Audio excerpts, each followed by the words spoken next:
and are analyzing every situation, how they're acting, working on de-escalating situations. So we're asking officers to slow down, take more time, to spend more time doing training. Meanwhile, we have response times for the most important call, life or death calls that are averaging close to 10 minutes. Or second highest priority calls, averaging almost half an hour. This is somebody who needs help now. And they have to wait almost half an hour for somebody to show up. We have in investigations cases that disproportionately affect lower income residents that are being redlined, that are not being investigated because we do not have enough resources in our police department. And we've all been on these calls, been in the squads with officers doing ride-alongs, and we have seen how the calls are stacked up, call after call after call after call. And these officers are just going from one call to the next call. And yet we're asking them, slow down, take more time. We're going to spend more time putting you through training. And so I think if we're asking more of our officers, which I believe is the right thing to do, increasing the standards, increasing the accountability, we also need to provide the staffing necessary to make sure that they have the time to do what we're asking them to do, which is to build relationships in the community and to do that work to de-escalate situations. And these 15 officers, it's not a huge increase. That's a 1.7% increase in officers. That's a drop in the bucket of our large police program. But let's be fair here. If we are looking to diversify our police force and hire more women and more officers of color, that's what's happening with these recruiting programs. So any cuts is going to result ultimately in a few less officers or a couple less officers that are diverse and adding and increasing the diversity of our force. And especially when we're now focused on hiring officers with skills in conflict resolution, in communication, and those more customer service-based skills. So I think it's important here that we take action that not only advances racial equity in our city and through our force and racial justice, but also justice to the victims of crime so that we don't have individuals waiting half an hour for somebody to show up for an emergency situation. And so that we're not redlining cases and that everyone gets the attention that they deserve for the crimes that were committed upon them. And that we ultimately are giving the officers the ability and expecting more of them when it comes to how they're working. Finally, I'll just say, thinking about the longevity and long term and what we're trying to do here, one of the things that I've been talking about with colleagues for a couple of years now is that I really want to see a quality assurance program in the police department where we take these body cameras that the officers are wearing and we're not just reviewing footage whenever there is a complaint, but we are proactively looking at this footage, sitting down with officers, reviewing a couple calls every month and saying, here's what you're doing well, here's what you could do better. That's called a development improvement plan. It's something that happens with virtually every other type of position and job, that people are trained and that they're coached and that they're learning how to get better at their job and do a better job of it. Now, we didn't get that in this budget, and that's fair because there's a lot of competing resources here, but that's something I'm continuing to work on. And that's asking even more of our officers, taking them off the streets along with their supervisors, sitting them down, reviewing this regularly, these body camera footage, and working to coach them and continually improve. So I think if we're going to do the most to improve the quality of interaction, the quality of service, ultimately do the most we can to improve racial equity in the city and justice in policing, and also take care of our victims, and I think we shouldn't touch these sworn officer positions that we're adding, because frankly 1.7% is not enough. But instead, and I was saying this to my colleagues before we were out here, I have a number of funding source ideas for you. I reached out, I've given you ideas, and I've talked to my colleagues about ideas, and so if you want to work on this, I'm happy to work with you to find, because I think it's important, this domestic violence prevention funding. I'm happy to work with you on this. I think there's multiple sources in the budget of one-time funding that we could go to without taking away from the work that we're trying to do in improving our police department and the results for all residents of Minneapolis. Thank you. Councilmember Frey. Thank you, Mr. Chair. First of all, the number of police that we're going to be removing from the streets doesn't start at 15, as has been suggested. It really starts at 12, because 3 of those officers are devoted to crisis intervention. Second of all, I support domestic and violence prevention. I think everybody up here does. We support group violence intervention. We support youth violence intervention. It is ridiculous to claim that several of these items aren't in the budget already. I applaud the mayor for her inclusion of those items in the budget. So, when we talk about community policing, we expect a lot from our officers, and we should. We should expect a lot from our officers. But in order to expect a lot from our officers, we need to give them the time to engage and interact with the community, not simply responding, running from 911 call to 911 call. We want to give them the time to have a beat, the time to understand the small local businesses, the time to get to know the residences. And when you have that constant interaction, that's true community policing. So, again, you can't have it both ways. You can't. And, I represent a ward in which I probably get calls from the inspector, it feels like every single weekend, about another shooting that has taken place. And I understand that there are wards in the city where you don't get those calls. And I'm sure Council Members Yang and Councilmember Johnson probably get more calls than I do, given that they're in North Minneapolis. This is distressing to me. This is extremely distressing to the individuals and the victims and the families of the victims that are being shot. And this is not something that we can undermine. It is not something that we can undermine in any way, shape, or form. I think everybody up here supports the initiatives that are being proposed, every single person. But again, the increase is marginal. We've had substantially more police officers that are better able to engage the community in the past. I share the willingness to work on some of these alternate programs. This is not the right strategy. And I would also ask next time if the motion could be passed out along with the other motions, so that we have time, once we have time to check it out. Councilmember Warsame. Thank you, Mr. Chair. I'm not going to repeat a lot of the points that my colleagues have made, but I wanted to talk about, my ward and the effects of violence on my ward, and the fact that, yes, we had the public hearing where people walked in and made some very valid points with regards to community policing and alternative policing and making sure that we transform our police in a way that reflects our city and reflects the issues that we've been hearing over the last couple of years. However, when it comes to the phone calls and the correspondence that I get from my constituents, whether they live in Seward neighborhood or in Ventura Village or in Stevens Square, or whether they are Black, Latino, recent immigrant, or native born, the most information that I get is with regards to public safety. How mothers are fearful for their children, how that they are reminded of this area that we used to be called Murderapolis 20 years ago, that they're reminded that we're slipping back to that kind of violence.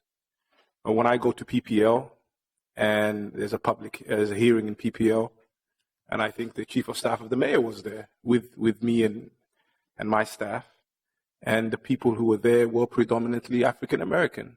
And the one thing that they were talking about was public safety and response time. And the fact that they call 911, it takes an hour for a police officer to show up. So we need to talk about violence and its effects on people of color.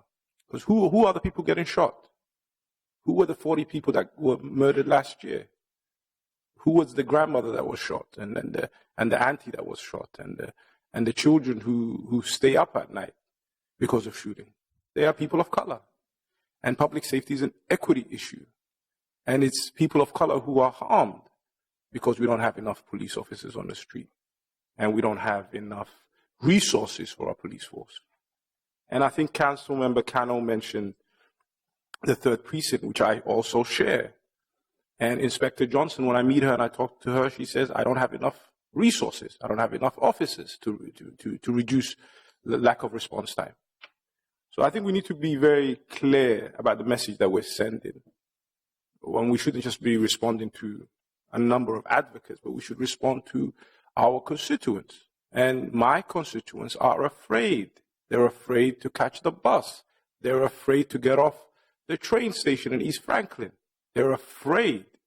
And the fact that a large number of them happen to be recent immigrants, Latinos and East Africans, who are not clued into the city process, who do not know when we have budget hearings and public hearings, and who are not showing up here in large numbers, does not mean that they are not for public safety. In my community, I'll give you a simple example. We had 2 police officers who were East African a number of years ago that were introduced in Cedar Riverside. It did have a great effect on the relationship between the community and the police. It actually had an effect on the level of violence in the community. And if I go to Cedar Riverside today and I ask the elders and the leaders, should we have less police? They would go crazy. They will shout me down. They will say, did we elect you to get our kids killed? They are not calling for less police. They're calling for more effective police. They're calling for a better relationship between the community and the police. And I think that's what we need to take into consideration. I do support the mayor's budget and the fact that she did introduce a lot of very important points with regards to mental health workers and crime prevention and youth crime prevention. I think we need to support that. But we also need to make sure that we understand the feelings of our communities. And people are afraid because there's a perception of increase of violence in our neighborhoods. Thank you very much. Thank you, Councilmember Gordon.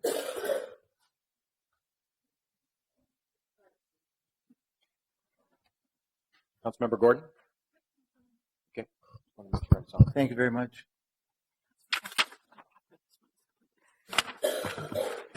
I really appreciate that we're having this discussion here. I actually think this is a discussion that the residents throughout the city are having. What kind of public safety do we want for our city? What works, what isn't? Listening to all of you, I know generally we're in agreement. People are talking about how seriously we take public safety in the city of Minneapolis, how concerned we are about the violence that we see, that we hear about, who we talk to. It's just worth noting that nobody's proposing to reduce the number of sworn officers. What we're really talking about is a balance. What's appropriate and where do we want to put those resources? And I think it's important to notice that when we're talking about these investments in the public health aspect or the non-sworn officer aspect, exactly what we're trying to accomplish is the same things people want to accomplish when they're talking about we need more sworn officers. I've been watching and seeing the uptick in the number of our youth who are victims of gun violence in the city, and I share outrage and concern very similar to what the council president does. I get those reports. I look at them. I'm concerned. If you look at the number of homicides in our city, the vast majority of those homicides are people 25 years and under. We still have a problem with youth violence in our city despite all the efforts that we've been involved in. And absolutely what we're trying to do is support the good work of everyone else in the city that's trying to make this a more peaceful city and address these concerns about crime and violence through these other measures. Those of you who've been around for a while know I've been working on youth violence prevention for a long time, and it's been a big concern of mine. I've looked at the numbers and I've seen how we have gotten a little bit better at using science to do what we do. We've looked at victims of violence and perpetrators of violence, and we tried to trace when did they actually touch the system, when were they involved. Oftentimes it's because they were involved in domestic violence when they're young. I've heard about if we could just reach those kids sooner, we could have a much bigger impact. I've gone to the funerals and heard about the youth who have been killed in violence or committed violent acts, and people say things like, well, we could tell something was going wrong years ago, or I knew this youth was headed in this direction. I wish we could have done more to prevent it back then. And what these things are exactly about is preventing those people from having those guns and deciding that they can shoot out of those car windows at some point, and how we can intervene. And we're looking at the programs that we're developing and how now we can identify those youth who are at risk earlier and earlier and earlier. And if we could bring more resources to them, we could do better. And it's hard to look at the resources sometimes that we spend money on here as a region or as a state or as a country, all the things that we're investing in, and to think about if we could just bring some of those resources, a small portion, to the limited number of youth who are on track or being victims of violence in the city of Minneapolis. I mean, we don't have that many babies who are born every year. And why can't we guarantee that we're going to bring the resources we need for each one of those babies to make sure that they can make it into a healthy adult? I think we could do that if we had the will. So part of this motion is trying to do that and bring that issue up and see if we can accomplish that. I think everybody has to admit that some of our non-police investments in public safety have paid off and have actually freed up time for police officers and actually helped them do a better job. Think of the street outreach workers addressing homelessness issues downtown. We used to have police officers so tied up in dealing with that problem, and suddenly we realized, why don't we invest in some specialists who can actually go there and talk about rehousing and how they can bring services to those homeless people. And the police appreciated it, and we had more time freed up downtown. We did the same thing with youth workers downtown who've gone there. They work with downtown ambassadors, which is another example that we have downtown now. Not necessarily all funded, certainly by public resources, but another investment we've made that isn't directly into police, but is actually yielding results and making it easier for the police to work on the things that they can work on. Obviously, I think all of you agree that those have been wise investments. I think everybody up here agrees that investing in domestic abuse prevention programs is also a smart investment, and youth violence prevention. In fact, it's been great for me to hear about that. I'll just note that there are some cities that I think invest a lot more than us. Seattle is an example that I thought of. I went out there for a conference and got to tour what they were doing with their youth. I think it's about $5 million a year they put into youth prevention, youth violence prevention efforts, and basically every at-risk child who gets referred gets a case manager, and they're involved and they get the help they need. Some of the money that this could go for, I'll just point out to Councilmember Cano, the Inspiring Youth Program, actually when it's appropriate and when what it is it's employment and a job those youth are ready for, they get that. Sometimes people aren't ready for a job right away. They need some chemical dependency, they need some treatment, they need some help in other ways, they need some education. And these programs put them on the path for that. Although some of them, of course, are targeted at much younger children in terms of the early ages who are witness to violence in their homes, and what they need more is treatment at that time and some kind of therapy and some kind of programs to help them recover from that. The idea, I think, is so that we can prevent more violence and more people being killed in our city, is why we need to invest in these programs. And we now have science that's helping us figure out more and research that's helping us back that up. And it's great to see that came in through the mayor's proposed budget. I think the issue was, are we putting enough in, and is this the appropriate number of police officers to be adding? And I'm listened carefully to all the comments, and I don't think there's support for this motion as it's written.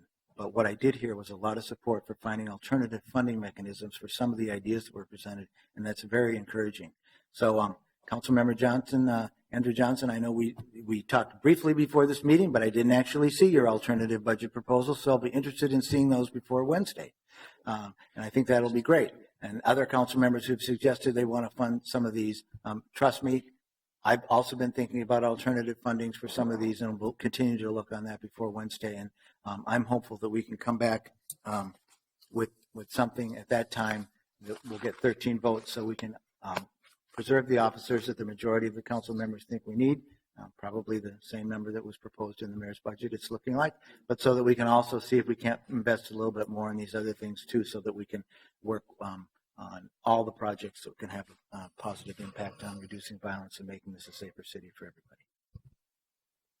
Thank you. Councilmember Reich.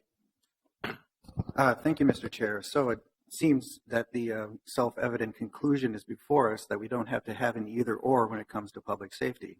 If it's a primary function, the continuum of how we intervene and enforce needs to be supported holistically. So taking one from the other, I think, was a dead premise to begin with. 20, 30, 40 minutes into it, I don't want to add to the verbiage too much, but let's find those alternative sources. Let's fund the continuum of intervention and move forward.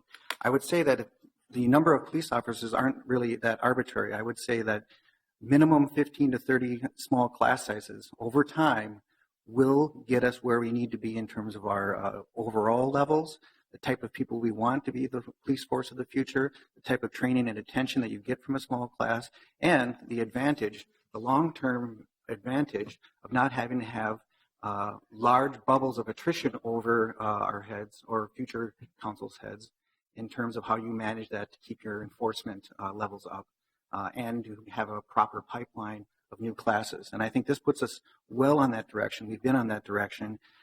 We can sort of say that a five-year plan is sort of our intention, but every year we have to own that intention at the annual budget as it's before us. I think the mayor has struck that balance with her current proposal, and I fully support it and do not want to deviate one officer from that sort of long-term vision of small class sizes, 15 to 30, continuous pipeline, year in, year out. Thank you. Thank you. Council President Johnson. Thank you, Mr. Chair. I want to make clear that this motion does actually reduce it's very specific, taking $150,000 from additional sworn staff and then taking $250,000 from additional sworn staff. So it's clear that this motion was to reduce the number of officers that the mayor had recommended in her budget. The other thing that I had forgotten when I went through my list of victims, of innocent victims in shootings in North Minneapolis, was a 2-year-old child who was killed as he was in his car seat driving with his father, and it was a shootout on an arterial street in front of a restaurant. Bullets went into the hardware store that's adjacent. People have to run businesses. Who wants to go sit in a restaurant when people are shooting at each other through in front of your store? Who wants to go shop at a hardware store? I think that maybe people make the decision that they'd rather go out to Home Depot rather than use the local hardware store because you might get shot. Those are the kind of things that affect how people make decisions about where to buy things, where to eat, where to live. And if we don't get a handle on this, we're going to lose whole parts of our community. Council Vice President Glidden. Thanks, Mr. Chair. So I'll be brief. I just want to say thank you to my colleagues who, for I think the most part, were very, very respectful in just allowing us to have this conversation. Again, the intent wasn't to reduce overall focus on public safety. All of the sources were about public safety. It was about how to do that for the reasons that I said in my original speech. Also, just to clarify, thank you, Council President Johnson, for the clarification. I think there were some comments that it was a little bit unclear if people were saying that there would be a decrease in the existing sworn staff, but you are correct. This is a difference between what is the proposed addition between 11 and 15. So that is absolutely accurate. Just as a heads up, there is an alternative motion that I think Councilmember Bender will propose next about another idea for funding domestic abuse services. I will say it is not quite as good of a funding source because it is one-time versus ongoing funding. So there are some things that are lost there, but I still think it might accomplish the goal, which seems to be supported by a number of colleagues, of finding a funding source appropriate to those types of services. So thank you for that. Thank you, Council Vice President. Madam Mayor, I invite you to make any comments on this item before we take a vote on this particular issue. Thank you very much, Mr. Chair, for letting me speak in your committee. Thank you to committee members. And I, too, appreciate this discussion today. I think it mirrors discussions and conversations that are happening in council chambers, legislative chambers, and living rooms all across this country right now about policing, the nature of policing, and how we do it and do it well in the 21st century. And one of the questions that people often put on the table that sometimes people put on the table is whether we should have law enforcement. And it's clear that that is not the debate here today. No one here is talking about whether we want policing at all or not, although that is a question that is being discussed. But if that's not the question, then the question becomes, what sort of police department, what sort of law enforcement do we want in the city of Minneapolis? And what kind, and how do we go about pursuing it? And together, as leaders in the city, we have been answering that question through some of our investments over the last few years. Our investments in body cameras, the work on early intervention system, training dollars for crisis intervention, for procedural justice, for implicit bias. That has all happened this year. Other investments in making data available. How are we going, investments in CSO classes so that we can diversify even more effectively the department so that it better reflects the community that it is serving. All of these investments are about 21st century policing and moving forward. And the discussion today has been in some measure about community policing. And this will be a decision about community policing and whether we're going to really pursue it in the city of Minneapolis. The proposal for 15 new officers this year is all about community policing, including the 3 officers for the Mental Health Co-Responder Project.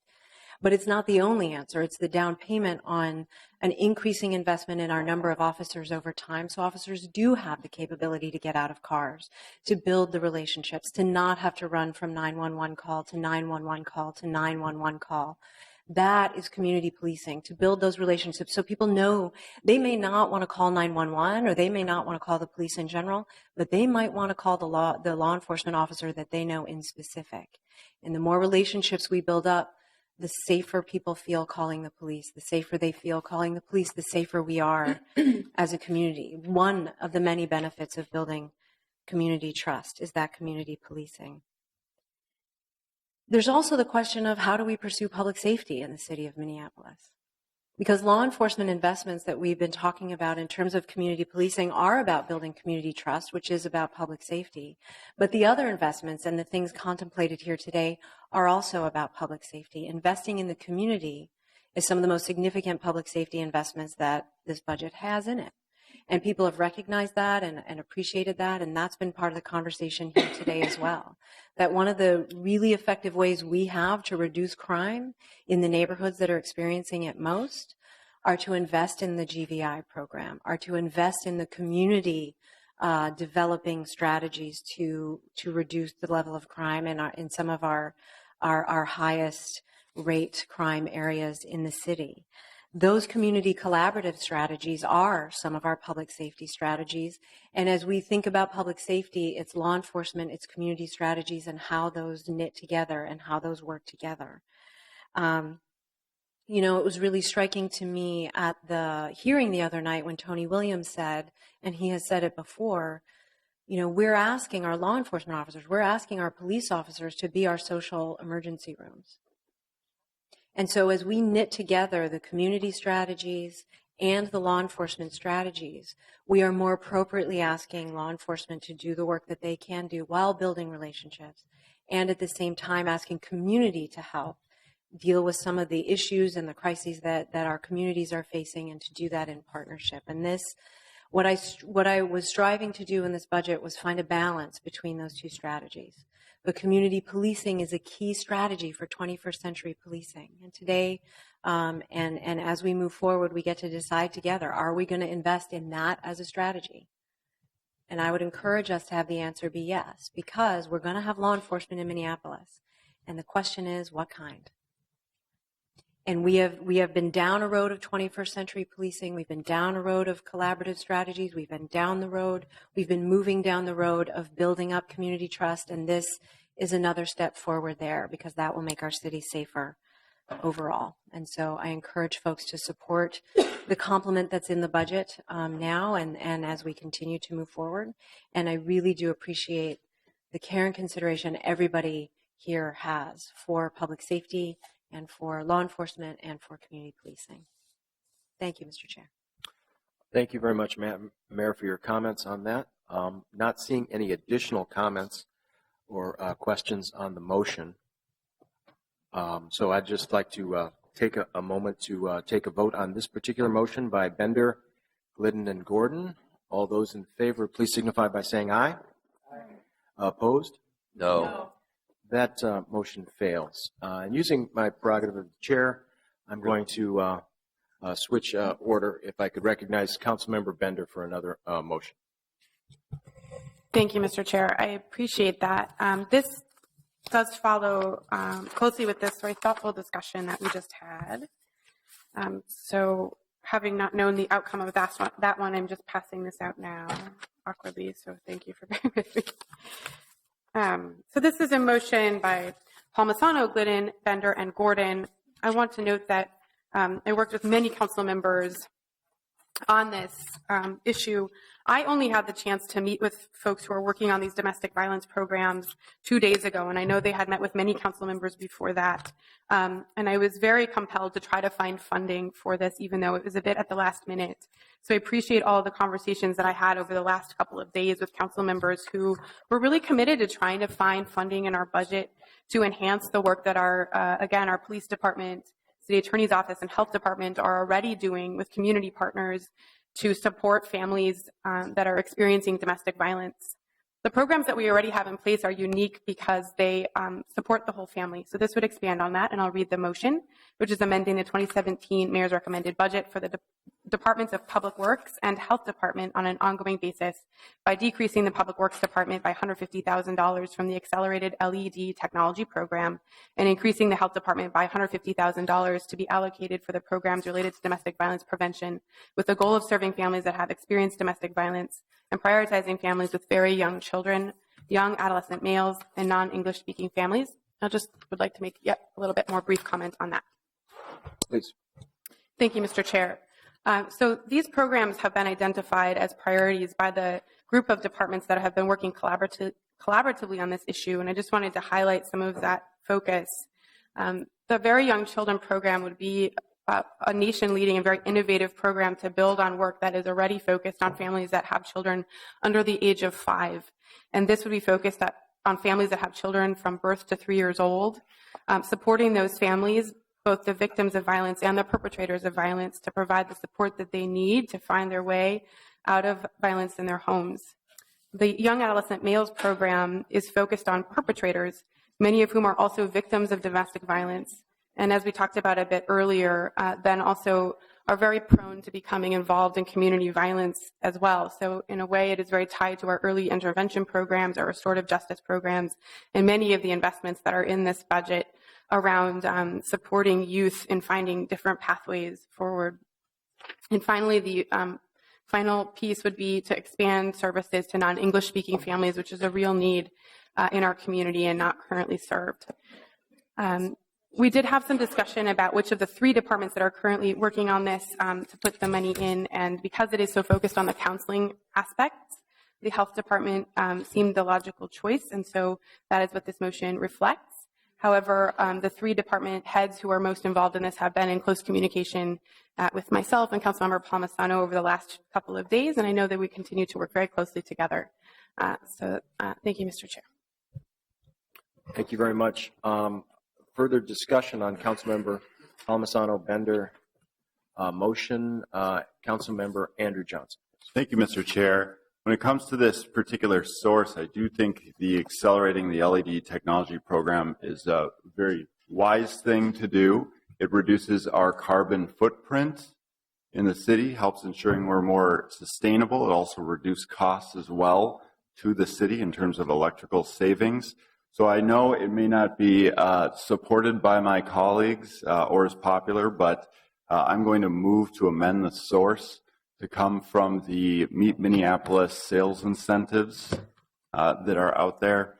And I'll just say that there's more than there's $1 million essentially increase for that Meet Minneapolis. I think that, frankly, between that source and the LED acceleration, I would prefer to see the LED acceleration, and we'll see. Hopefully, I have my colleagues' support, but I'm guessing that that might be tough for a lot of folks. Thank you. Okay. Councilmember Johnson has just asked for an amendment on the Palmisano-Glidden vendor motion, and Gordon, as it relates to the source. Any conversation or discussion on that portion? I would like to add my name to that queue. Obviously, I'm opposed to any trading and conversations on what's in the budget and what's out of the budget as a funding source prior to having it really full conversation with the chairs of those committees and the finance staff.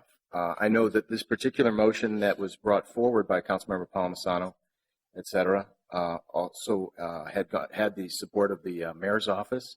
We know it's not a perfect solution, but it maintains the integrity of the structurally balanced approach to the recommended budget, and does not deter the Public Works Department continuing efforts on LED technology program, which has been ongoing for several years. It just reduces it by a amount that was felt to be appropriate and acceptable within the Public Works Department, as well as the mayor's office. So I would encourage my colleagues to vote no on the amendment and continue to work forward to solve the one-time solution, which is not, again, a perfect solution for what the intent of the original motion. So those are my comments. Also, Councilmember Cano is next.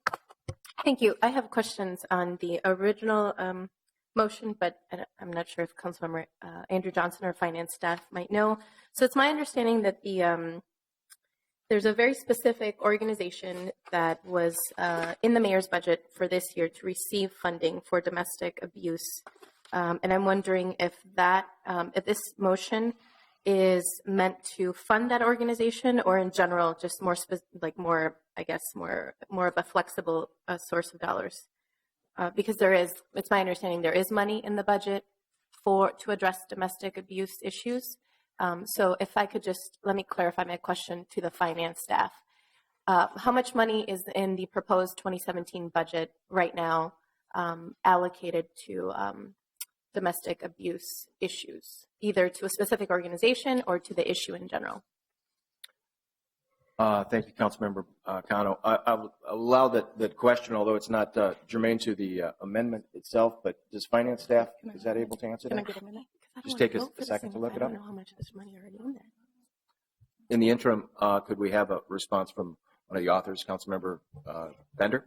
Thank you, Mr. Chair. The intention of the motion, and partly why it was in the Health Department, would be to do an RFP that would be open to multiple organizations. The Health Department already works with several that do work on domestic violence.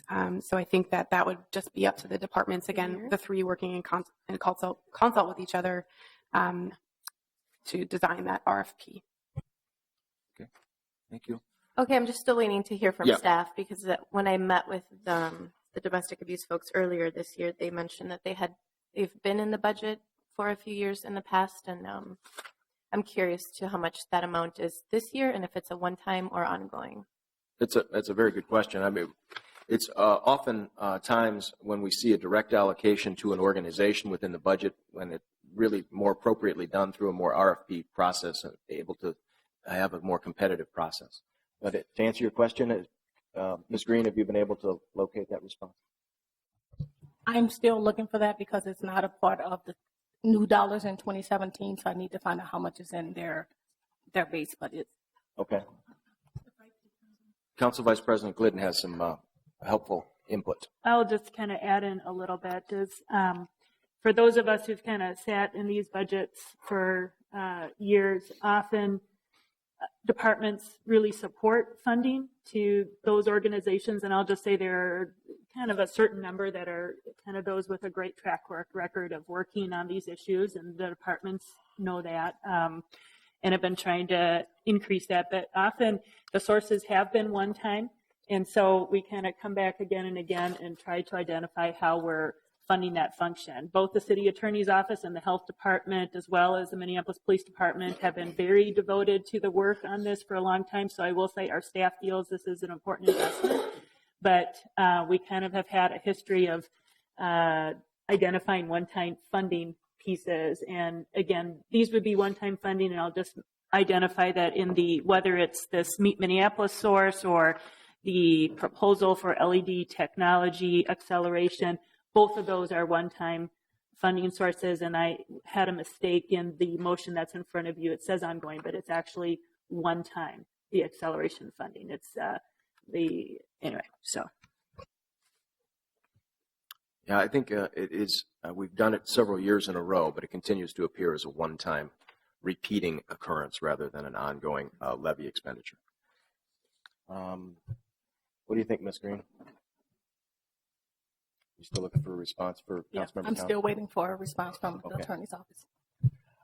If it's okay with you, Councilmember Connor, if you have other questions, you could continue. I could go to some other respondents, and then we'll make sure we get back to you before we vote on this particular amendment. So right now, we don't know how much money the city has earmarked for domestic abuse for 2017. Is that correct? So I think there is a grant that is ongoing.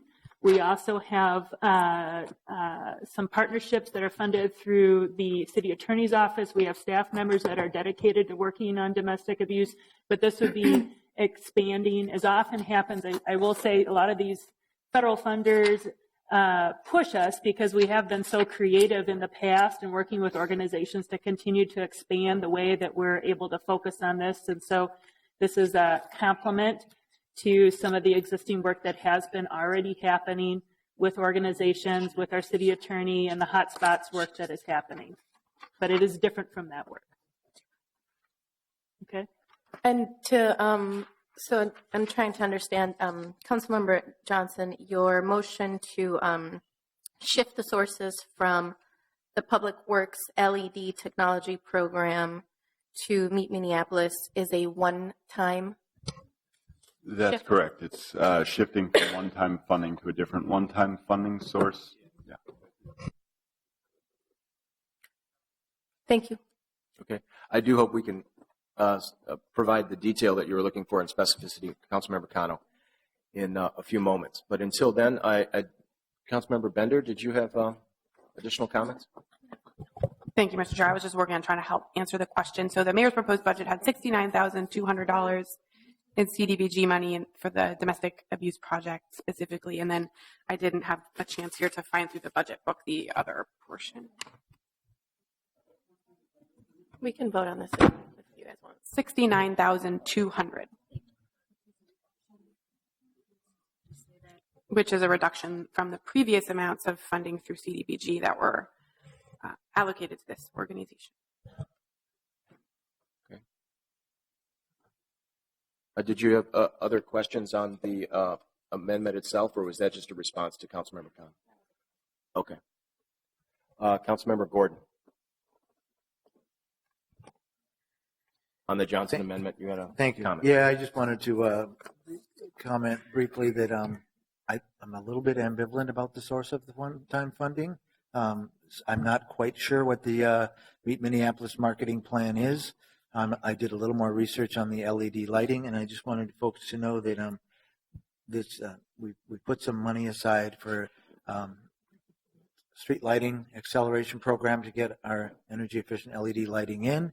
There's $325,000 there now. So if we take $150,000 away, there will still be $175,000 there that will be spent, and there'll be presumably more in the future. Basically, what I've heard back from staff is that this would slow down the process. It would still continue forward. It's hard to know whether it would slow it down by a year, 6 months, over a year, but we would still, all the lights would be LED lights eventually we just couldn't do it as quickly. And there'd still be money to do that. So I wanted people to know that as you're making your decision about it. And I'm happy to hear more about why we should use Minneapolis as opposed to the LED lighting. I might support either one. Councilmember Frey. Thank you, Mr. Chair. So do we know the total amount of money presently being spent now or no? I mean, this is kind of an important bit. I think that it hasn't been verified by finance staff, but I believe that is the sum total. But Council Vice President, what is the sum total? Wish to make The sum total is the amount Councilmember Bender read from the CDBG allocation. So for years, there has been some allocation directly to domestic abuse project through CDBG. That amount has been reducing over the years as CDBG has been a decreasing funding source. I believe there is also the hotspot grant-funded program, which is so that there's a grant that is funding the special hotspots program, which Council President Johnson referred to earlier in testimony on some other motion. And I believe that that the domestic abuse project is receiving some money from that. I don't know if other organizations as well are a partner on that, but it is about hotspot work together with the county on domestic abuse response and identification of those high number of calls. And so again, this is different work than that. I just want to know a specific figure. And we're asking what's the amount of the grant that's remaining. And again, that's tied specifically to that work, which I think is happening in both Little Earth and in North Minneapolis.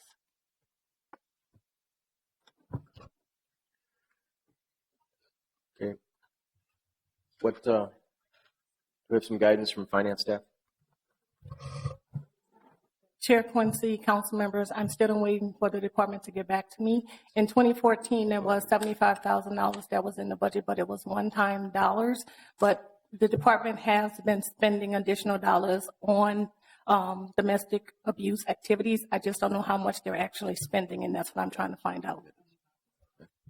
Thank you.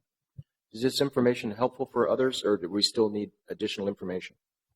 Councilmember Quincy, this, if I may, yeah, I mean, this may very well be a source that I would be very supportive of. I'm just not prepared to do it with the limited information that we have before us. I'd be happy to table and talk about it prior to the final adoption. Councilmember Glidden.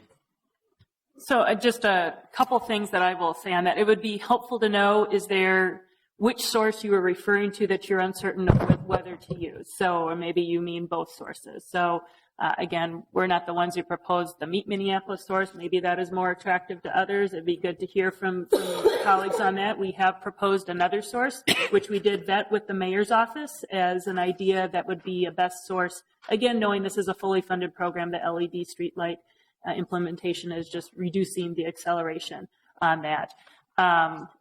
Another piece I might just say is that Councilmember Polisano had reached out directly to the police department, including, I always forget, is it Assistant Chief Arneson, I want to get the title right, who was very supportive of this and thought that it would be a needed complement to the work that they are already doing. So she had done the work of reaching out to some of the most critical staff that does work on these issues. So I think if the question is, would this be a valuable resource to assist in our kind of many ways we are trying to work on public safety work? I think what we're hearing from our staff is, yes, this is needed and valuable work. Okay. I understand Councilmember Bender has some information, so I'm going to ask Councilmember Bender, but I also, well, that went away. So then we'll get back to the queue, which will have Councilmember Wright next. Councilmember Bender. Thank you, Mr. Chair. Both the city attorney as well as the executive director of the Domestic Abuse Project have let me know that the grant was for about $100,000 over 2 years. It will end in the middle of 2017. Again, it's federal grant funding that's specific to providing. Councilmember Frey, I just want to make sure I'm answering the question here. $100,000 total over 2 years that would end next year. And that was specifically for this hotspot program that was about having folks ride along on calls. This, just to clarify, is a different program that's about counseling for families. Councilmember Reich. Thank you, Mr. Chair. It seems like we're trying to make a lot of different considerations are before us and trade-offs before us, and information being sought. I have particular concerns about taking money from the LED program. It's one of those investments where it fits with so many of our initiatives. It's one of those things where every time we put $1 into that, not only are we fulfilling some of our goals as a city, but we're saving money. I mean, this is the kind of investment that pays so directly, and it's so near and dear to a lot of our efforts and our partner efforts with the Clean Energy Partnership. It's a key feature of the city's contribution to that effort. So, but having said that, I'm going to take a priority motion to move to table so we can have proper time to consider our alternatives and make a sound decision that we can all agree to potentially. Okay. Thank you very much. The priority motion doesn't have a debate opportunity, so I'm going to ask all those in favor of tabling this table till it's removed from the table. That's the question. It doesn't have a time. All those in favor of tabling, please signify by saying aye. Aye. Opposed? No. Okay. That item carries. So we go back to the budget markup, or to do the First Amendment on the Bender motion. Is that correct? Yep.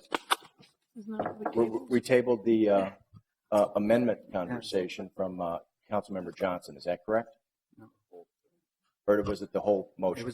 I'm sorry, I understood the council member's proposal was to table the entire proposal. I just wanted to check on that. Okay. Yeah, because it hadn't flipped over. Councilmember Glidden has her name in queue for a priority motion.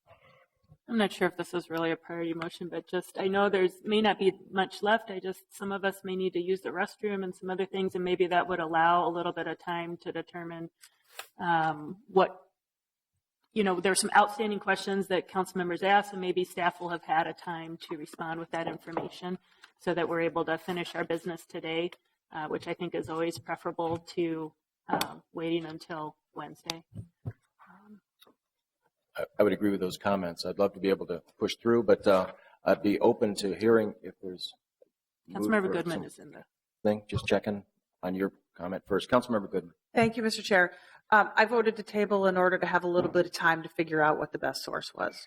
Okay. Just so the authors have an intent, not to say it shouldn't happen, let's close the meeting, but to try to figure out what the best source might be. But I'm okay if it goes to Wednesday too, but I would like to take care of it today. All right, good. Well, Councilmember Frey, is this just for a comment or do you have a motion? Okay, thank you. I think I could just use the prerogative of the chair to call a recess if that's okay. Let's do that. Do anybody have a problem with 15 minutes or do you want more? 15 minutes? 1/2 hour, please. We'll be back at